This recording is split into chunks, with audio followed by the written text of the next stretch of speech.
কি সব মানুষের সাথে কথা বলছো? তোমার সময় কি এতটাই মূল্যহীন?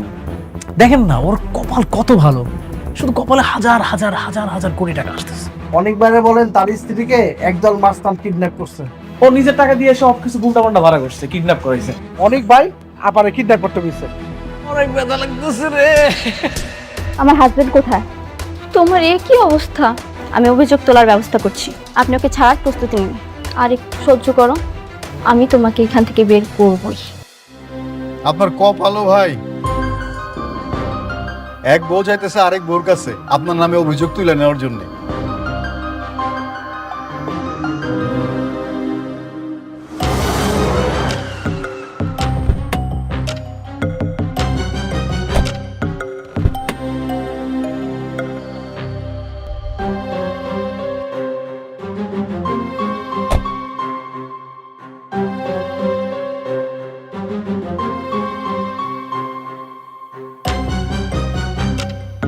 আম্মা, আম্মা,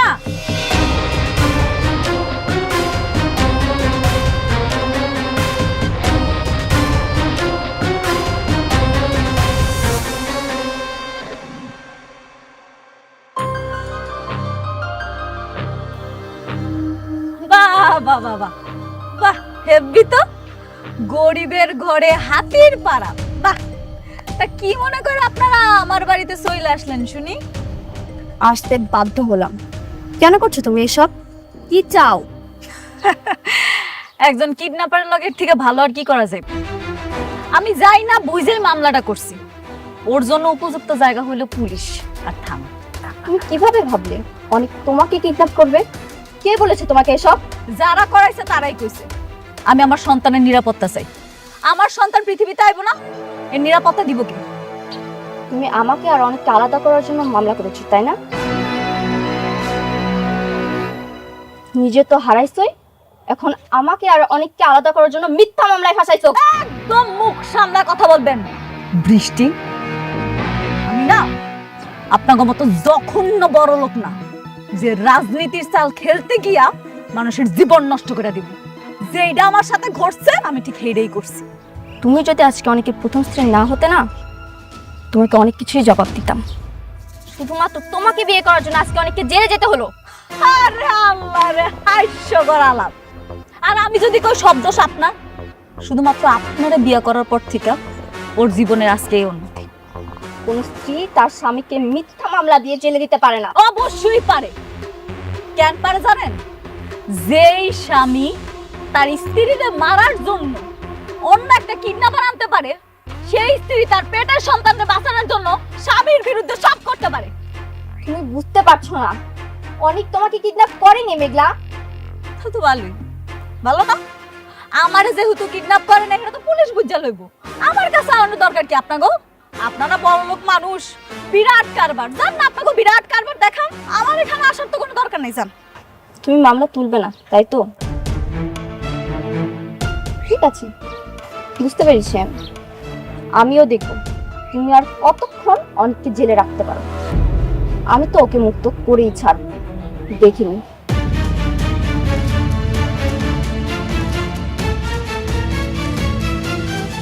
চলো স্যার। আচ্ছা, তুমি একটা কাজ করো, তুমি তোমার বাবাকে জানাও। ওনাকে জানালে নিশ্চয়ই কোনো একটা ব্যবস্থা করবে। তুমি ঠিকই বলেছো, বাবাকে জানাতে হবে।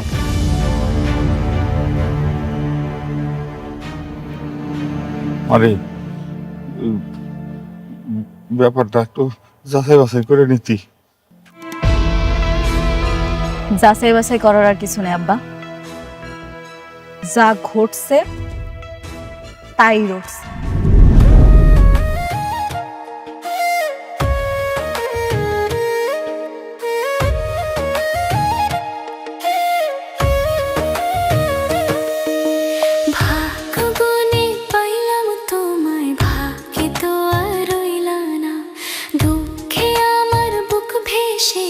সুখের দেখা হইল না, তবু আমি তোমার আশায় কাঁদি দিবারাত রোজ।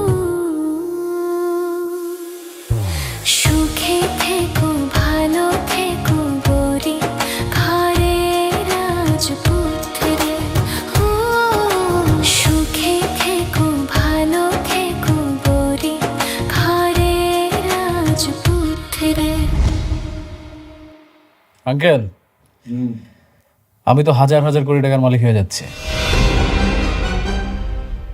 কি বলো? তুমি না কিছুদিন আগে বললে তুমি 100 কোটি টাকা লাভ করতে যাচ্ছ, এখন আবার 1000 কোটি টাকা হয়ে গেল। একটা কথা কি জানেন আঙ্কেল, পথ যতই কঠিন হোক, যদি গন্তব্য ঠিক থাকে না, তাহলে সফলতা অবশ্যই আসে। তোমার তো দেখি একেবারে রাজকপাল। অনেকের চাইতে তোমার কপাল অনেক ভালো বাবা। আর আন্টি, আমি একটা সিদ্ধান্ত নিয়েছি, খুব দ্রুত আমি বিয়ে করব। আলহামদুলিল্লাহ। বাবা, সিদ্ধান্ত যেহেতু নিছো, আমরা কিন্তু তোমার আর এই আমার মেয়ের বিয়েতে আমরা একদম ধুমধাম করে আয়োজন করবো, অনেক বড় আয়োজন করবো। কিন্তু আঙ্কেল, আমি তো শান্তাকে বিয়ে করবো না।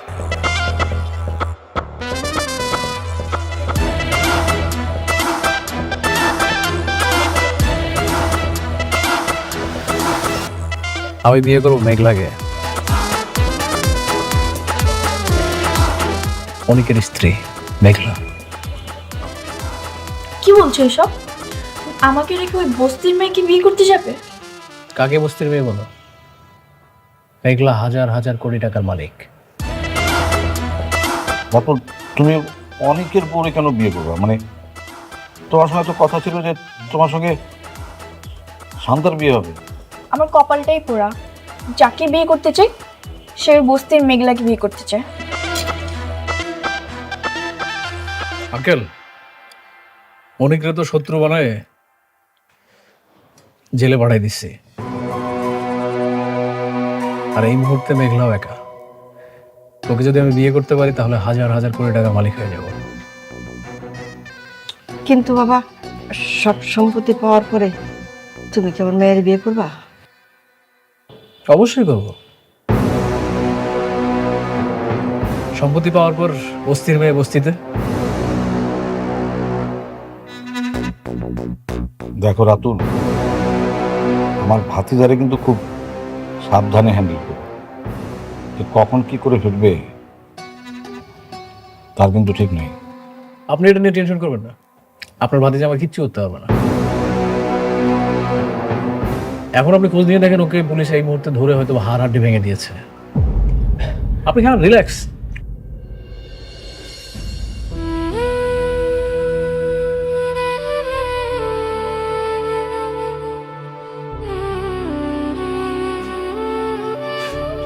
অনিক, পুলিশ যখন তোমাকে অ্যারেস্ট করলো, তুমি সাথে সাথে আমাকে কেন কল করোনি? পুলিশ তোমাকে মেরে আহত করলো, আমি যদি জানতে পারতাম তোমার এই অবস্থা কোনো মতেই আমি করতে দিতাম না। বাবা, সব কিছু হঠাৎ করে এমনভাবে হয়ে গেল, আমি কিছুই বুঝতে পারিনি। যাকে আমি বাঁচানোর জন্য ছুটে গেলাম, সে আমার নামে মামলা দিয়েছে, সে আমাকে পুলিশের কাছে ধরিয়ে দিয়েছে। অনিক, তোমাকে নিয়ে আমি আর পারছি না। একটা বস্তির মেয়ে বিপদে পড়েছে, তার বিপদ উদ্ধার করার জন্য কেন তোমাকে ছুটে যেতে হবে? বাবা, আমি ওকে যেতে বলেছিলাম। তার মানে তুই অনিককে তোর সতীনের কাছে পাঠিয়েছিস? আচ্ছা, ওকে যে পাঠালি ওখানে, যদি ওর বড় ধরনের কোনো বিপদ হতো? ভেবেছিলাম একা একটা মেয়ে বিপদে পড়েছে, সাহায্য করা দরকার। ও তো যেতে চায়নি, আমিই জোর করে পাঠিয়েছি। এখন বুঝতে পারছি কত বড় ভুল করেছি। সব দোষ হচ্ছে তোর। খবরদার, অনিককে কারো কথায় আর কোথাও পাঠাবি না। অনিক, খাও, আর এখন থেকে সাবধানে থেকো। হ্যাঁ,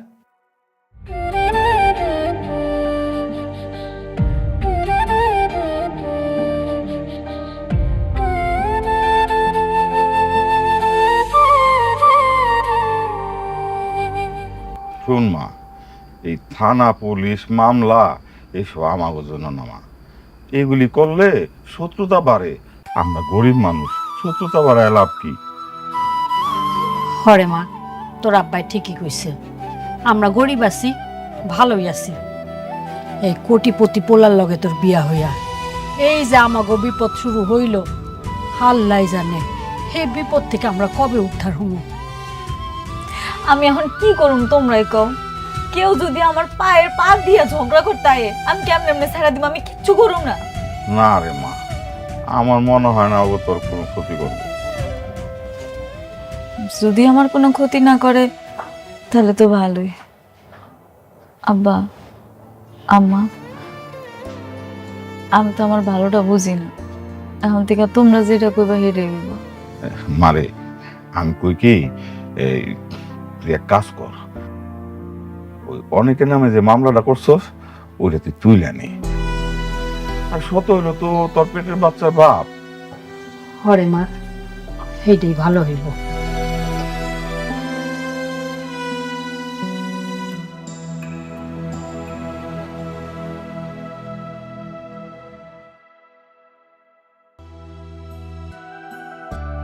স্যার আসসালামু আলাইকুম। ওয়ালাইকুম আসসালাম, বসেন। জি বলেন। স্যার আমি মামলাটা তুলে নিতে চাই, আপনারা ওনারে ছাইড়া দেন। ওনারা তো গত রাতে ছেড়ে দেওয়া হয়েছে, মানে উনি জামিন নিয়ে চলে গেছেন। কি উনি চলে গেছে? হ্যাঁ চলে গেছেন। আপনি যদি মামলা তুলে নিতে চান তাহলে তো খুব ভালোই হয়, কেস ফাইলটা ক্লোজ করে দেওয়া যাবে। এই মানে আপনারা কি ওনারা মারছেন? মানে হয়েছে কি, আসামির মুখ থেকে স্বীকারোক্তি আদায় করতে গেলে একটু একটু ব্যবস্থা নিতেই হয়। এটা আসলে সত্য ও ন্যায়ের জন্যই করা হয়। খুব বেশি মারছেন? না, খুব বেশি না, অল্পই। আপনারা ওনারা কেন মারছেন? আমি তো আর মারতে বলি নাই, শুধু শুধু একটা লোক কষ্ট পাইলো না। আপনি বলেন নাই ঠিক আছে, কিন্তু ওই যে আপনার সাথে যিনি আসছিলেন রাতুল সাহেব, উনি তো যাওয়ার সময় ইশারায় আমারে দেখাই দিয়ে গেলেন যেন একটা উত্তম মাধ্যম দিই। এই জন্যই তো গায়ে হাত তুলতে হইল। কাজটা আপনারা মোটেও ঠিক করেন। আজও বুঝো জাহিদ, এদের নিয়ে আর পারি না। কখন যে কি বলে তার কোনো ঠিক নাই। এদের কথা মতো কাজ করলেও বিপদ, না করলেও বিপদ।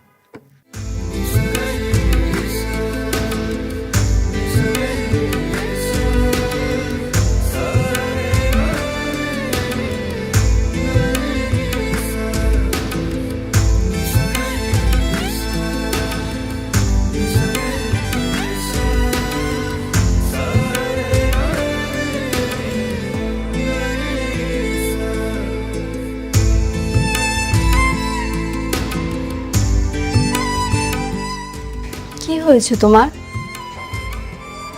তুমি কাঁদছো কেন? কিছু হিসাব মিলাতে পারছি না। যখন মানুষ বিপদে পড়ে তখন আল্লাহকে স্মরণ করে, আর যখন বিপদ কেটে যায় তখন আল্লাহকে ভুলে যায়। মানুষ এমন কেমন? তুমি এসব ভেবে কান্না করছো? একটা মানুষ এতটা অকৃতজ্ঞ হয় কিভাবে? মেঘলার কথা বলছো? হ্যাঁ, আমি মেঘলার কথাই বলছি। জান, আমার জীবনে আমি কখনোই কাউকে ভালোবাসিনি। তুমি আমাকে কতবার প্রপোজ করেছিলে, তাও তোমাকে আমি ভালোবাসিনি। তোমার প্রপোজাল আমি অ্যাকসেপ্ট করিনি। আমার একটা ইচ্ছা ছিল, আমি যখন বিয়ে করব আমি আমার বউকেই ভালোবাসবো, আর তার জন্য আমার সব ভালোবাসা আমি জমা রেখেছিলাম। যার সুখের জন্য, যার ভালো থাকার জন্য আমি এত কিছু করলাম, সে এইগুলোর এই প্রতিদান দিল। আমার এত উপকারের প্রতিদান এত জঘন্যভাবে আমাকে ফেরত দিল। তুমি এইসব ভেবে কষ্ট পেও না, যত ভাববে তত কষ্ট বাড়বে। তুমি ওকে ভুলে যাও। হ্যাঁ, আমি ওকে ভুলে যাব। আমি ওর কথা ভেবে কেনই বা কষ্ট পাবো? তুমি আমার পাশে আছো না, তুমি থাকলে আমার আর কাউকে প্রয়োজন নেই। আমি সারাটা জীবন তোমার সাথে থাকবো, তোমার বিপদে আপদে তোমার পাশে ছায়া হয়ে থাকবো।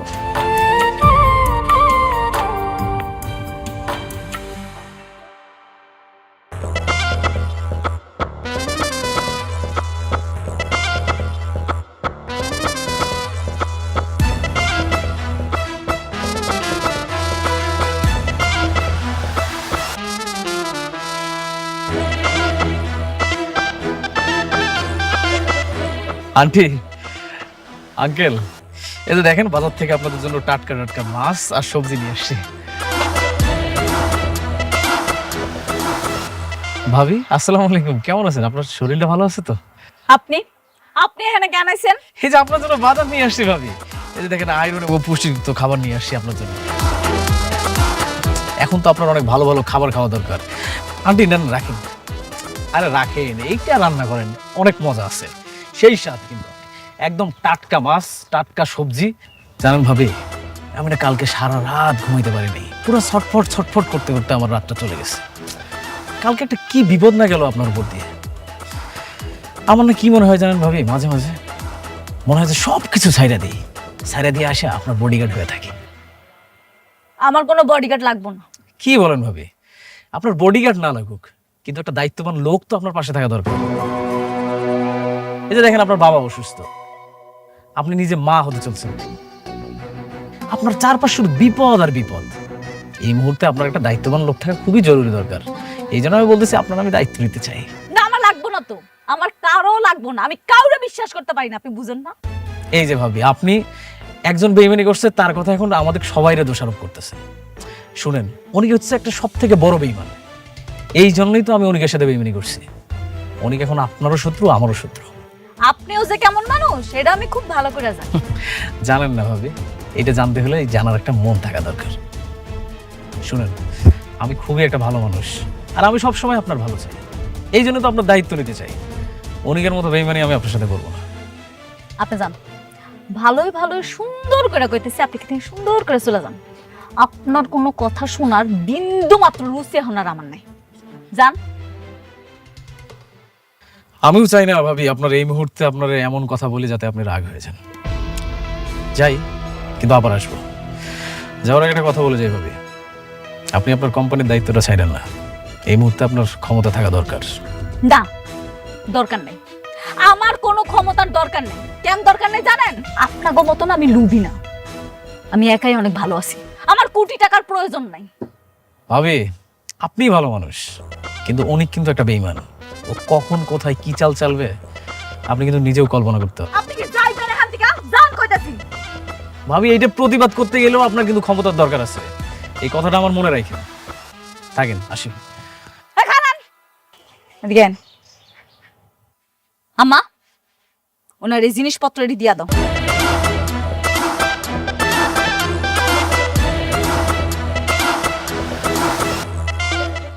নাও বাজার নাও, এগুলো বাজার আমাকে লাগবো না।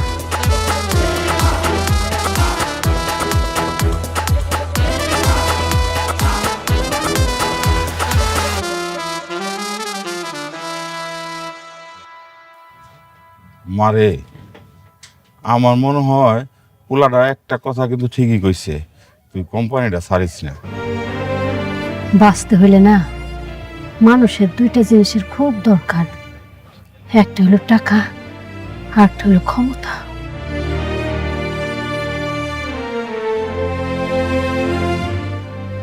তোমরা ঠিকই কইছো, আমার আরো শক্ত হইতে হইব। এখন থেকে তোমরা যা কইবা আমি তাই করব। আমি অফিসে যাবো।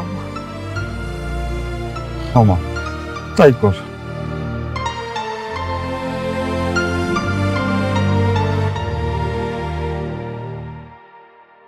সেলিম সাহেব, সেলিম সাহেব,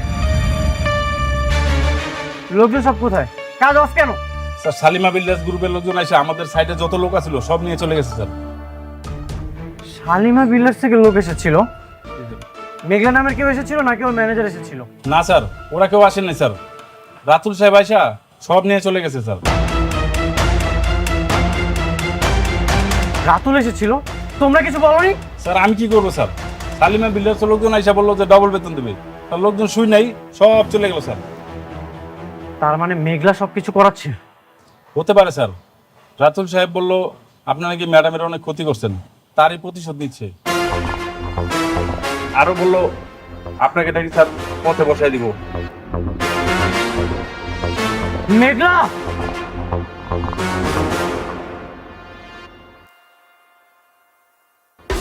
কোথায় যাচ্ছেন? অনুমতি ছাড়া যাওয়া যাবে না। আমি মেঘলার সাথে দেখা করতে চাই। না, অনুমতি ছাড়া যাওয়া যাবে না। আমার কোনো অনুমতির প্রয়োজন নেই। আপনি কি রুলস মানেন না? আপনি সবাই এখান থেকে সরেন। এই ব্যারিকেড ধরেন তো নাকি? আমাকে ছাড়ো, আমি ওর সাথে দেখা করতে চাই।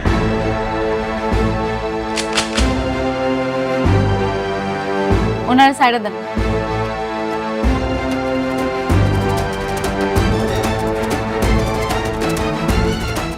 আজ আমার এমন দিন আসলো, তোমার বডিগার্ড আমার কপালে বন্দুক ঠেকিয়েছে। আপনারা যান। আমার জীবনে তোমার মতো অকৃতজ্ঞ মানুষ আমি খুবই কম দেখেছি। তোমার এত টাকার অহংকার হয়ে গেছে, তুমি এখন আমার পিছনে লেগেছো। কি কি করছি আমি? কি কারণে সেইটা বলো। তোমাকে আমি বাঁচাতে গেলাম আর তুমি আমাকে পুলিশ দিয়ে মার খাওয়ালে। যেই প্রজেক্টটা আমার পাওয়ার কথা ছিল সেটা তুমি রাতুলকে দিয়ে দিয়েছো। অন্যের সন্তান গর্ভে নিয়ে সেই সন্তানের জন্য তুমি আবার আমার নামে মামলাও করেছো। কেন মেঘলা, আমি কি করেছি? তোমার বাবার জীবনটা আমি বাঁচাতে গেলাম, সেটার জন্যই তো আমি আরেকটা বিয়ে করেছি। এটা কি আমার অপরাধ ছিল? তুমি আমার সাথে এত কিছু করেছো, আমি কিছুরই প্রতিবাদ করিনি, কিন্তু এগুলো কেন করছো তুমি? কিন্তু আমি তো তোমার আর কিছুই বলতে হবে না। তুমি আমার এত ক্ষতি করছো, তারপরে তো আমি কিছু করিনি। শেষমেশ তুমি আমার কাজটা বন্ধ করেছো। তুমি আমার সাইট বন্ধ করে আমার শ্রমিক নিয়ে গেছো, তাদেরকে তুমি দ্বিগুণ বেতন পর্যন্ত দিয়েছো। কেন করেছো এইসব? আপনার লোক নিয়েছে মানে? হ্যাঁ, আমার প্রজেক্টের সব শ্রমিক আপনারা নিয়ে গেছেন, আবার তাদেরকে দ্বিগুণ টাকার লোভও দেখিয়েছেন। কেন? দেশে কি আর কোনো শ্রমিক ছিল না? কই, আমরা তো কিছু জানি না। আপনারা না জানলেও মেঘলা সবই জানে। ও খুব ভালো মতোই জানে আমার কিভাবে ও ক্ষতি করতে চায়। একটা কথা মনে রেখো মেঘলা, সময় কিন্তু পরিবর্তন হয়। ঘড়ির কাঁটা স্থির থাকে না, সময় পরিবর্তন হবেই।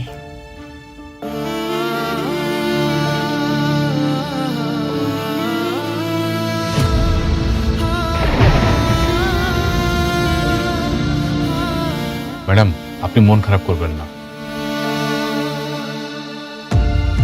ম্যানেজার আঙ্কেল, আমাদের কাজের জন্য ওনার লোকজন আনতে বলছে কি? আমি বলছি? আমি তো বলি নাই। ম্যাডাম, ওই কাজটা তো আমরা রাতুল সাহেবকে দিয়েছি। রাতুল সাহেব কোথেকে লোক আনছে সেটা তো আমরা জানি না। তাহলে আপনি একটা কাজ করেন, রাতুল সাহেবের বইলা দেন উনার এখান থেকে যাতে কোনো লোক নিয়ে আসা কাজ না করায়। জি ম্যাডাম, আমি এখনই রাতুল সাহেবকে ফোন করে দিচ্ছি। হে আল্লাহ, আমার জীবনটা তুমি আগের মতো কইরা দাও না। এত যন্ত্রণা আমি আর সহ্য করতে পারতেছি না।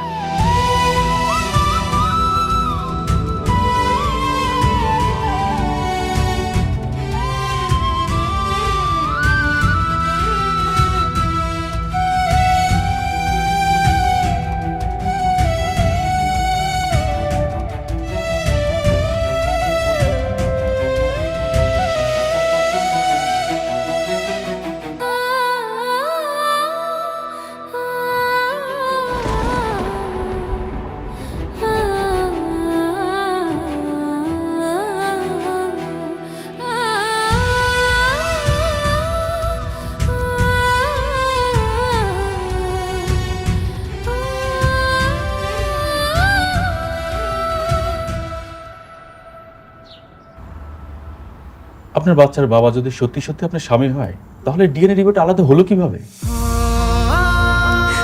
আমি জানি না ভাই, আমি কিচ্ছু জানি না, আমি কিচ্ছু বুঝতেছি না। শুধু এতটুকু কইতে পারি আমি কোনো পাপ করি নাই। আমার এই পেটের সন্তান অনেকেরই। আমি আপনার আবেগ বুঝতে পেরেছি, কিন্তু আইনের কাছে আবেগের কোনো মূল্য নেই। আইন খুঁজে প্রমাণ। আমার কাছে যে প্রমাণ নাই। এটাই তো সমস্যা। প্রমাণ ছাড়া কিভাবে বোঝাবো যে আপনার সন্তানের বাবা কে? এটা তো অসম্ভব ম্যাডাম। একটা উপায় আছে। আমি শুনছি যেই সব মামলা থানায় নেয় না, ওগুলা নাকি কোর্টে নেয়। আমি আমার সন্তানের অধিকার আদায়ের জন্য কোর্ট পর্যন্ত যাইতে রাজি আছি।